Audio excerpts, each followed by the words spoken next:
Welcome to Talmudic Treasures. Today we're learning Nedarim, page 7, which discusses that when a person says God's name, it has to be said because that person is either studying Torah or engaged in a prayer. In that, the verse tells us that anytime God will hear his name, that person will be blessed.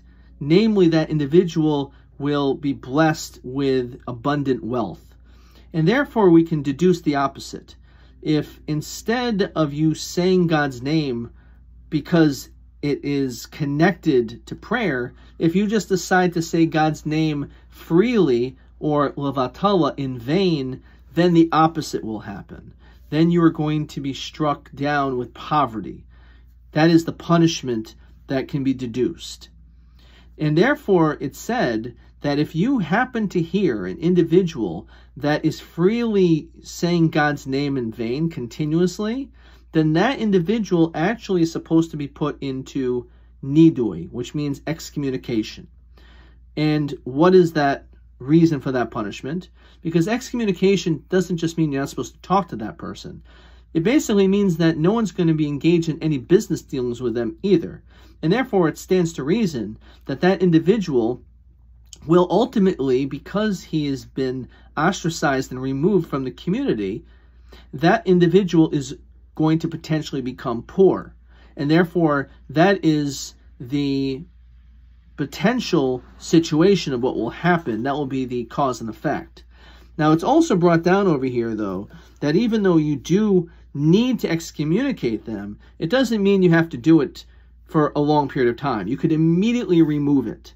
And the idea behind this maybe is to show that what you did was wrong, and therefore you should realize there's consequences. However, we're not going to punish you excessively, and therefore at least you should realize that what you did was unacceptable and you shouldn't do it again.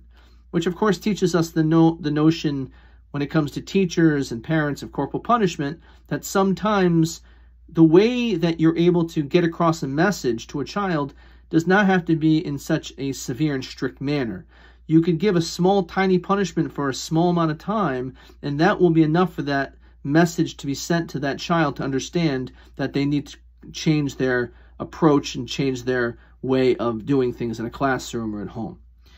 But what's fascinating is the Talmud here tells us that if you hear that God's name is constantly being thrown all over the place, and you hear people speaking not properly, and it says, and you don't do anything about it. You don't have this person excommunicated. You don't go through the motions of making sure this person is somehow reprimanded. The Talmud tells us you yourself would be put into excommunication. You can say, what are you talking about? I didn't say God's name in vain. I didn't do anything wrong. All I did was I didn't stand up and speak out when this person was doing something wrong.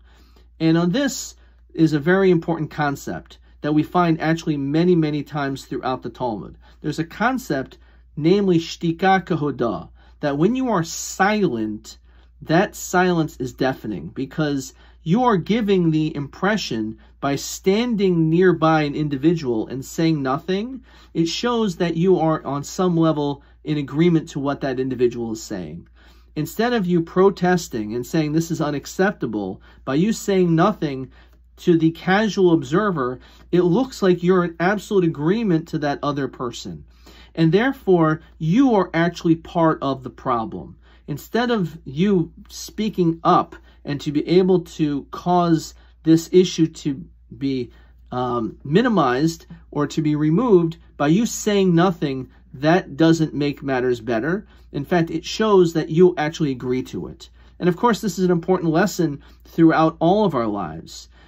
If a person is in an environment and you know that people are speaking improperly, or as we often talk about in schools, there's bullying going on, and a child just sits there and doesn't say anything, they allow it to happen, that child is part of the problem. It's necessary to be able to have the fortitude, to be able to have the strength, and to stand up against when you see something that is not being done properly, someone's saying something wrong. We have the obligation to stand up and to say no.